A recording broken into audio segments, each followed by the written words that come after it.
ಜನಪ್ರಿಯ ಟಿವಿ ವೀಕ್ಷಕರಿಗೆ ನಮಸ್ಕಾರಗಳು.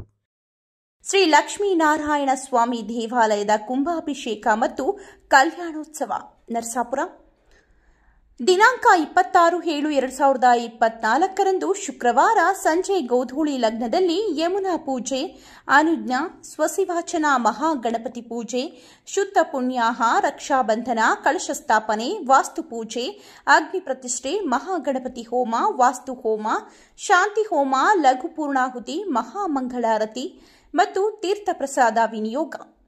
ದಿನಾಂಕ 27/7/2024 ಶನಿವಾರದಂದು ಬೆಳಗ್ಗೆ 6 ಗಂಟೆಗೆ ಕಳಶಾರಾಧನೆ, ನವಗ್ರಹ ಶಾಂತಿ ಪೂಜೆ, ಅಗ್ನಿ ಪ್ರತಿಷ್ಠೆ, ಲಕ್ಷ್ಮೀನಾರಾಯಣ ಹೋಮ, ಪರಿವಾರ ಹೋಮ, ಶ್ರೀ ಲಕ್ಷ್ಮೀನಾರಾಯಣ ಸ್ವಾಮಿ ಪ್ರಧಾನ ಹೋಮ, ಶಾಂಕಿ ಹೋಮ, ಮಹಾಪೂರ್ಣಾಹುತಿ, ಕಳಶ ವಿಸರ್ಜನೆ, ಆಲಯ ಪ್ರದಕ್ಷಿಣೆ ಮತ್ತು ಪಂಚಾಮೃತ ಅಭಿಷೇಕ, ಕುಂಭಾಭಿಷೇಕ, ಅಲಂಕಾರ ಮತ್ತು 10 ಗಂಟೆಗೆ ಶ್ರೀ ಲಕ್ಷ್ಮೀನಾರಾಯಣ ಸ್ವಾಮಿ ಕಲ್ಯಾಣೋತ್ಸವ, ಅಷ್ಟೋತ್ತರ, ಅಷ್ಟವದನ ಸೇವೆ, ರಾಷ್ಟ್ರಾಶೀರ್ವಾದ, ಮಹಾಮಂಗಳಾರತಿ, ತೀರ್ಥ ಪ್ರಸಾದ ವಿನಿಯೋಗ.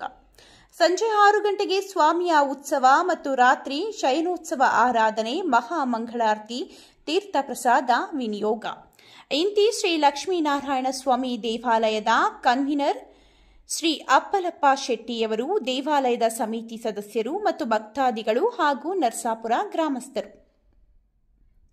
ಸರ್ವರಿಗೂ ಆದರದ ಸ್ವಾಗತ ಸುಸ್ವಾಗತ. ಎಷ್ಟು ವರ್ಷ ಇತಿಹಾಸ ಇದಕ್ಕೆ ಕಲ್ಯಾಣ ಯಾಕೆ? ತುಂಬ ಒಂದು ಚೋಳರ ಕಾಲದ ಸರ್, ಚೋಳರ ಕಾಲದ್ದು ಇದು ದೇವಸ್ಥಾನ. ಯಾಕೆಂದರೆ ಊರಿನ ಪ್ರಮುಖ ಜಾಗಗಳಲ್ಲಿ ಇಷ್ಟೊಂದು ಜಾಗ ದೇವಸ್ಥಾನದಿಂದ ಇಲ್ಲಿವರೆಗೂ ಅಂದರೆ ಇದೆಲ್ಲ ಚೋಳರ ಕಾಲದ್ದು. ಹೆಚ್ಚು ಕಮ್ಮಿ ಮುಜರಾಯಿ ಮಾನ್ಯ ಜಮೀನೇ ಇವತ್ತು ಇದ್ದಿದ್ರೆ ಇವತ್ತಿನ ಬೆಲೆಯಲ್ಲಿ 35-40 ಕೋಟಿ ರೂಪಾಯಿ ಆಸ್ತಿ. ಎಲ್ಲ ಆಗಿನ ಕಾಲದಲ್ಲಿ ಈ ಟೆನೆಂಟ್ ಆಕ್ಟ್ ಬಂತಲ್ವ, ಟೆನೆಂಟ್ ಆಕ್ಟ್ ಉಳೊಂದೇ ಭೂಮಿ ಅಂದಾಗ ಮಾನ್ಯ ಜಮೀನೆಲ್ಲ ಅರ್ಚಕರಿಗಾಯಿತು. ಅರ್ಚಕರು ಒಂದೊಂದಾಗಿ ಎಲ್ಲ ಮಾರ್ಕೊಂಡು ಬಂದರು. ಇರೋ ಮನೆ ಹೆಚ್ಚು ಕಮ್ಮಿ ದೇವಸ್ಥಾನದ ಮುಜರಾಯಿ ಮಾನ್ಯದ ಅರ್ಚಕರದ್ದು ಮನೆ ಬಂದು 100ಕ್ಕೆ 80 ಅಡಿ ಇತ್ತು.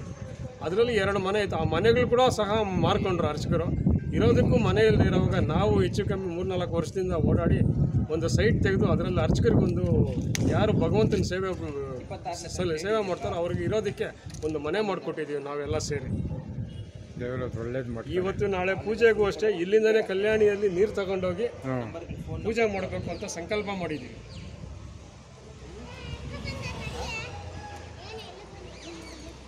ಥರ ಮಾಡ್ತಾ ಇದ್ದೀವಿ. ನಮ್ಗೆ ಯಾವುದೇ ಒಂದು TTD ಆಗ್ಬೋದು, ಇದರಿಂದ ಏನಾದರೂ ಸಹಾಯ ಆದರೆ ಒಂದು ನಮ್ಮ ಬ್ಯಾಕ್ ಬೋನ್ ಆಗಿ ಸ್ವಲ್ಪ ನಿಂತ್ಕೊಂಡು ನಾವು ಇದ್ದೀವಿ. ಯಾಕೆಂದರೆ ಇವತ್ತಿನ ಪರಿಸ್ಥಿತಿಯಲ್ಲಿ ಹಿಂದೂ ಧರ್ಮನೇ ಹೋಗ್ತಾ ಇದೆ. ಅಂಥದ್ರಲ್ಲಿ ನಾವು ಉಳಿಸ್ಕೊಂಡು ಬರ್ತಾ ಇದ್ದೀವಿ. ನಾವು ಇದ್ದೀವಿ ಅಂತ ನಮಗೆ ಸ್ವಲ್ಪ ಒಂದು ಛತ್ರಿ ಆಗ್ಬೋದು, ಬೆನ್ನೆಲುಬಾಗಿ ನಿಂತ್ಕೊಂಡ್ರೆ ಸಾಕು. ನಾವೇನು ಬೇಕಾದರೂ ನಾವು ನಮ್ಮ ಸಹಕಾರದಿಂದ ಅವರಿಂದ ಏನೂ ಪಡೆಯಲ್ಲ.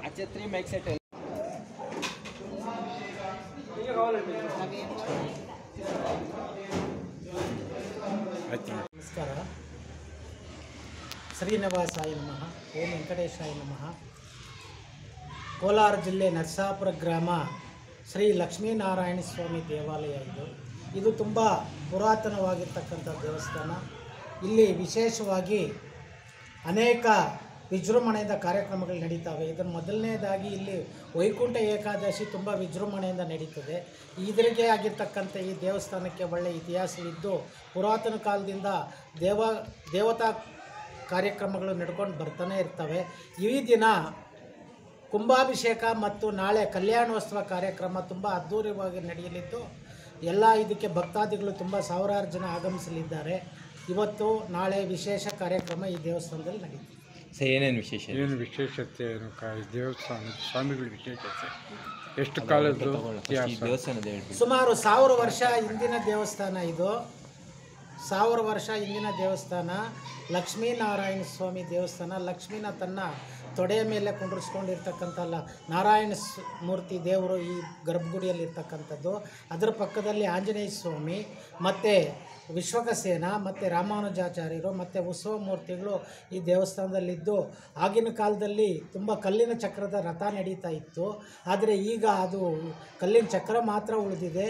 ಪುಷ್ಕರಣಿ ಇದೆ, ಪುರಾತನವಾಗಿರ್ತಕ್ಕಂಥ ಪುಷ್ಕರಣಿ ಇಲ್ಲಿದೆ. ಆದ್ದರಿಂದ ಇದು ಪುರಾತನ ದೇವಸ್ಥಾನ ಆಗಿರೋದ್ರಿಂದ ಇಲ್ಲಿ ಇತಿಹಾಸ ನಮಗೆ ತಿಳಿದಿರೋ ಮಟ್ಟಿಗೆ ನಾವು ಹೇಳ್ತೀವಿ. ಸರ್ ಇವಾಗ ನಮಸ್ಕಾರ. ಎಲ್ಲ ಭಕ್ತಾದಿಗಳಿಗೂ ನಮಸ್ಕಾರ. ಇಲ್ಲಿ ನಮ್ಮ ಆಲಯದಲ್ಲಿ ಇವತ್ತು ಮತ್ತು ನಾಳೆ ಕುಂಭಾಭಿಷೇಕ ಮತ್ತು ಕಲ್ಯಾಣೋತ್ಸವ ಪೂಜಾ ಕಾರ್ಯಕ್ರಮಗಳಿವೆ. ಇವತ್ತು ಸಂಜೆ 6 ಗಂಟೆಗೆ ಗಣಪತಿ ಪೂಜೆ, ಪುಣ್ಯಾಹ ಮತ್ತು ಗಂಗೆ ಪೂಜೆ, ತದನಂತರವಾಗಿ ಕಲಶಾರಾಧನೆ ಮತ್ತು ಕ್ಷೇತ್ರಪಾಲಕ ಅಭಯಂಕರ ಪೂಜಾದಿಗಳು ಮತ್ತು ಗಣಪತಿ ಮತ್ತು ರಾಕ್ಷೋಜ್ಞ, ವಾಸ್ತುಪುರುಷ ಮತ್ತು ಕ್ಷೇತ್ರಪಾಲಕರ ಹೋಮ ಇರುತ್ತೆ. ಅದಾದ ಮೇಲೆ ಮಹಾಮಂಗಳಾರತಿ ಪೂಜಾ ಕಾರ್ಯಕ್ರಮಗಳು. ಪ್ರಸಾದ ವಿನಿಯೋಗ ಅಂಥವು ಅನ್ನದಾನ ಅಂಥವೇನು ವಿಶೇಷ ಸಂಜೆ ಇದೆ.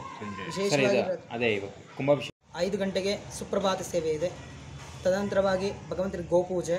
ಅದಾದ ಮೇಲೆ ವಿಶೇಷವಾಗಿ ಶ್ರೀ ಲಕ್ಷ್ಮೀನಾರಾಯಣ ಸ್ವಾಮಿ ಸಮೇತ ಪರಿವಾರ ದೇವತೆಗಳ ಒಂದು ಆರಾಧನೆ ಮತ್ತು ಲಕ್ಷ್ಮೀನಾರಾಯಣ ಸ್ವಾಮಿ, ಸುದರ್ಶನ ನಾರಸಿಂಹ ಮತ್ತು ಕ್ಷೇತ್ರಪಾಲಕ ಇವರೆಲ್ಲ ವಿಶೇಷವಾಗಿ ಹೋಮ ಇರುತ್ತೆ. ಅದಾದ ಮೇಲೆ 10 ಗಂಟೆಗೆ ನಮ್ಮ ಭಗವಂತನಿಗೆ ವಿಶೇಷವಾಗಿ ತಿರು ಕಲ್ಯಾಣೋತ್ಸವ ಮಹೋತ್ಸವವನ್ನು ಹಮ್ಮಿಕೊಂಡಿದ್ದೀವಿ. ಅದಾದ ಮೇಲೆ 12 ಗಂಟೆಗೆ ಮಹಾಮಂಗಳಾರತಿ, ಅಷ್ಟಾವಧಾನ ಸೇವೆ ಮತ್ತು ತೀರ್ಥಪ್ರಸಾದ ವಿನಿಯೋಗ ಇರುತ್ತೆ. ಮತ್ತು ನಾಳೆ ಸಂಜೆ 6 ಗಂಟೆಗೆ ಭಗವಂತನಿಗೆ ರಥಬೀದಿಯಲ್ಲಿ ಉತ್ಸವ ಇರುತ್ತೆ. ಅದಾದಮೇಲೆ ಉಯ್ಯಾಲೋತ್ಸವ ಮತ್ತು ಶಯನೋತ್ಸವ, ಮಹಾಮಂಗಳಾರತಿ ಮತ್ತು ಪ್ರಸಾದ ತೀರ್ಥ ವಿನಿಯೋಗ ಇರುತ್ತೆ. ಇದು ನಾಳೆ ಕಾರ್ಯಕ್ರಮಗಳು. 2 ದಿವಸ ಕಾರ್ಯಕ್ರಮಗಳು, 2 ದಿವಸ, ಹೌದು. ಶುಕ್ರವಾರ ಶನಿವಾರ.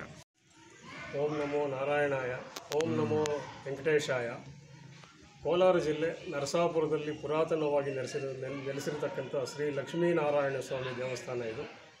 ಇಲ್ಲಿ ತುಂಬ ಪವರ್ಫುಲ್ ದೇವರು.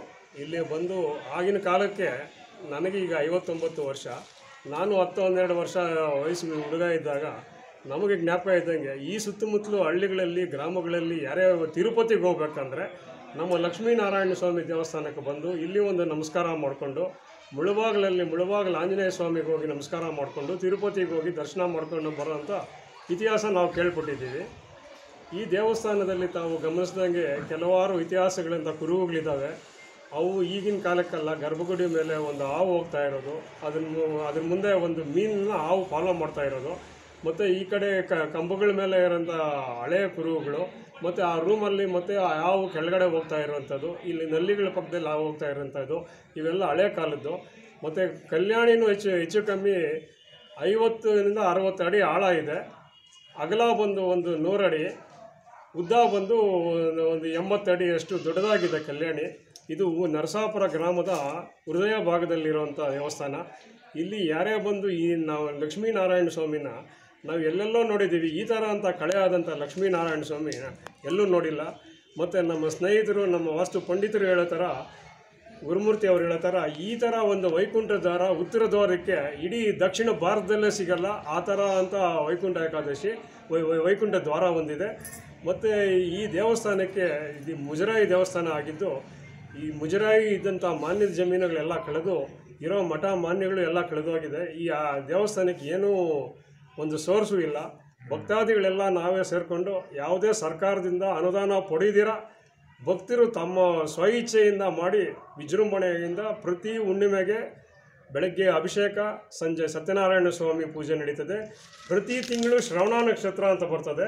ಪ್ರತಿ ತಿಂಗಳು ಒಂದು ಶ್ರವಣ ನಕ್ಷತ್ರಕ್ಕೆ ವಿಶೇಷವಾದಂಥ ಬೆಳಗ್ಗೆ ಅಭಿಷೇಕ ಮತ್ತು ಸಂಜೆ ಮಂಗಳವಾದ್ಯಗಳೊಂದಿಗೆ ತೇರು ಬೀದಿಯಲ್ಲಿ ಉತ್ಸವವನ್ನು ಏರ್ಪಡಿಸ್ತೀವಿ. ಇದು ಪ್ರತಿ ತಿಂಗಳು ನಡ್ಕೊಂಡು ಬರ್ತಾ ಇದೆ. ಮತ್ತು ಪ್ರತಿ ಶುಕ್ರವಾರ ಅಭಿಷೇಕ ಆಗುತ್ತೆ, ಪ್ರತಿ ಶನಿವಾರನೂ ಅಭಿಷೇಕ ಆಗುತ್ತೆ. ಪ್ರತಿದಿನ ಬೆಳಗ್ಗೆ 6 ಗಂಟೆಯಿಂದ ಒಂದು 8-8:30ವರೆಗೂ ಬೆಳಗ್ಗೆ ದೇವಸ್ಥಾನ ಓಪನ್ ಇರ್ತದೆ. ಮತ್ತು ಸಂಜೆ ಒಂದು ಅರ್ಧ ಗಂಟೆಯಿಂದ 1 ಅವರ್ ದೇವಸ್ಥಾನ ಓಪನ್ ಇರ್ತದೆ. ಈ ದೇವಸ್ಥಾನಕ್ಕೆ ಬಂದು ಭಕ್ತಾದಿಗಳು ತಮ್ಮ ಇಷ್ಟಾರ್ಥಗಳನ್ನ ಬೇಡ್ಕೊಂಡಲ್ಲಿ ಅನಾಯಾಸವಾಗಿ ಆ ಭಗವಂತ ಅವ್ರ ಕಷ್ಟ ಕಾರ್ಪಣ್ಯಗಳನ್ನು ಈಡೇರಿಸ್ತಾನೆ ಅನ್ನೋ ನಂಬಿಕೆ ನಮ್ಗೆ ಆ ಭಗವಂತನಲ್ಲಿದೆ. ತಾವು ಇದು ದೇವತಾ ಸಮಿತಿಯ ನಾವು ನಮ್ಮ ತಂದೆಯವರು ಹೆಚ್ಚು ಕಮ್ಮಿ ಒಂದು 40 ವರ್ಷಗಳಿಂದ ಈ ದೇವಸ್ಥಾನದ ಕನ್ವೀನರ್ ಆಗಿದ್ದಾರೆ. ನಮ್ಮ ತಂದೆಯವ್ರಿಗೆ ಈಗ 99 ವರ್ಷ ವಯಸ್ಸಾಗಿದೆ. ಅವರು ಕನ್ವೀನರ್ ಆಗಿ ಎಲ್ಲ ಅವ್ರ ಉಸ್ತುವಾರಿಯಲ್ಲಿ ನಾವು ಎಲ್ಲ ಸೇರಿಕೊಂಡು ನಮ್ಮ ಸ್ನೇಹಿತರು ಗುರುಮೂರ್ತಿ ಅವರು, ನಾವು, ಭಾನುಪ್ರಕಾಶ್ ಅವರು, ಇನ್ನೂ ಎಲ್ಲ ಊರಿನ ನಮ್ಮ ಈ ಸಮಿತಿಯ ಇದರದ ಒಂದು ಟ್ರಸ್ಟ್ ಮಾಡ್ಕೊಂಡಿದ್ದೇವೆ, ಲಕ್ಷ್ಮೀನಾರಾಯಣ ಸ್ವಾಮಿ ದೇವಸ್ಥಾನದ ಅಭಿವೃದ್ಧಿ ಟ್ರಸ್ಟ್ ಅಂತ. ಎಲ್ಲ ಸೇರಿಕೊಂಡು ಊರಿನ ಎಲ್ಲ ಅಕ್ಕ ತಮ್ಮಂದಿರು ಅಣ್ಣ ತಂಗಂದಿರು ಎಲ್ಲರಿಂದ ಒಂದು ಇದರಿಂದ ದೇವಸ್ಥಾನ ಚೆನ್ನಾಗಿ ಇಂಪ್ರೂವ್ ಮಾಡ್ಕೊಂಡು ಹೋಗ್ತಾ ಇದ್ದೀವಿ ಸರ್. ಸರ್ಕಾರದಿಂದ ಮುಜರಾಯಿ ಇಲಾಖೆ ಅಂತೀರಾ? ಮುಜರಾಯಿ ಇಲಾಖೆಯಿಂದ ಇದುವರೆಗೂ ನಮ್ಗೆ ಯಾವುದೇ ₹1 ಅನುದಾನ ಬಂದಿಲ್ಲ. ಇದರಿಂದ ನಾವು ಒಂದು ರಿಕ್ವೆಸ್ಟ್ ಮಾಡ್ಕೊಳ್ಳೋದು ಏನು ಅಂದರೆ TTD ಇಂದ ನಮಗೊಂದು ಛತ್ರಿ ಆಗ್ಬೋದು, ದೇವರ ಉತ್ಸವ ಬರೋದಕ್ಕೆ ಒಂದು ಛತ್ರಿ, ಈ ಥರ ಏನಾದರೂ ಬಂದರೆ ನಮಗೆ ಅನುಕೂಲ. ಅದರಿಂದ ಅದು ಏನು ನಾವು ಸಂಭಾವನೆ ಕೊಡಬೇಕಾದ್ರೂ ಕೊಡೋದಕ್ಕೂ ನಾವು ಸಿದ್ಧವಾಗಿರ್ತೀವಿ. ಆ ಥರ ದೇವ್ರ ಉತ್ಸವ ತೆಗೆಯೋದಕ್ಕೆ TTDಯಲ್ಲಿ ಇಂಥ ಒಂದು ಛತ್ರಿ ಆಗ್ಬೋದು, ಈ ಥರ ಬಂದರೆ ನಮಗೊಂದು ಅನುಕೂಲ. ತಹಸೀಲ್ದಾರ್ ಅವ್ರಿಗೆ ಇನ್ವೈಟ್ ಮಾಡ್ಬೋದು. ಅವರು ಜಿಲ್ಲಾ ತಾಲೂಕು ಅವರು ಅಧಿಕಾರಿ ಇದು ಮುಜರಾಯಿ ಇಲಾಖೆಗೆ ಅದನ್ನು ಮಾಡ್ತಾ ಇರ್ತೀವಿ ಸ್ವಾಮಿ. 2-3 ಸಲ ಬಂದು ತಹಸೀಲ್ದಾರ್ ಅವರು ಬಂದು ಹೋಗಿದ್ದಾರೆ. ಅದನ್ನೇನು ಇಂಪ್ಲಿಮೆಂಟ್ ಆಗಿಲ್ಲ, ಇನ್ನೇನು ಇಂಪ್ಲಿಮೆಂಟ್ ಆಗಿಲ್ಲ. ನಮ್ಮ ಈಗಿನ ಯಾರಂತೀರಾ? ಸಮಯ ಇದು